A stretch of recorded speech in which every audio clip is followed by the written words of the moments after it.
好啦，呢段片咧就講一講咧物質結構嘅分類。物質嘅結構咧主要係描述佢係由啲乜嘢粒子組成啦，而呢啲粒子咧係要講下點樣去排列啊同埋裝填啦。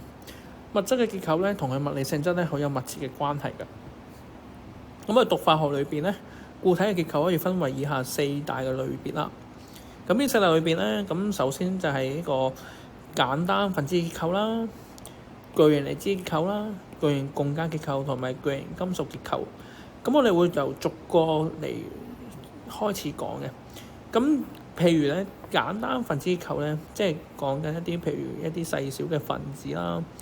咁譬如舉個例，一啲元素嘅分子啦，或者一啲化合物嘅分子嚟嘅。咁第二個啦，巨大分子結構係咩咧？就係講關於一啲叫聚合物啊。譬如我哋之前有講過嘅塑膠啊，咁全部都係一啲叫巨大分子嚟嘅。咁巨大分子同簡單分子嘅結構嘅分別係喺邊度咧？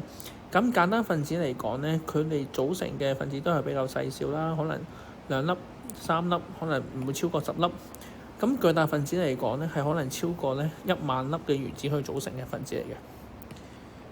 好啦，咁另外咧有3個結構嘅，我哋要統稱叫巨型結構啦。咁有邊3個咧？首先講巨型離子結構啦。咁巨型離子結構咧，主要嚟講咧係離子化合物獨有嘅。第二個啦，巨型共價結構。咁巨型共價結構嚟講咧，主要有3種物質係先至有啦。咁譬如有金剛石啦，即係平時我哋成日講嘅鑽石啦、石墨啦。咁呢兩個咧東西都係碳嘅唔同嘅形態嚟嘅。咁另一個咧都有巨型共價結構嘅化合物係咩咧？就係一個叫做氧化硅啦，或者我哋叫二氧化硅啦，或者叫做石英啊。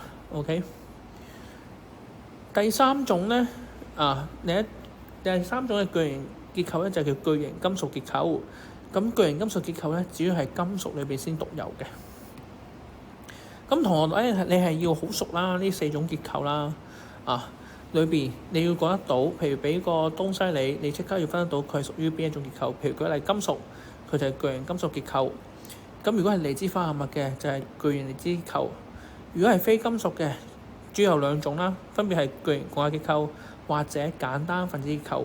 咁我哋啱啱講過啦，巨型共價結構裏邊咧，只有得3種嘅東西先有啫，分別係金剛石、石墨同埋咧二氧化硅，我哋叫做石英啦。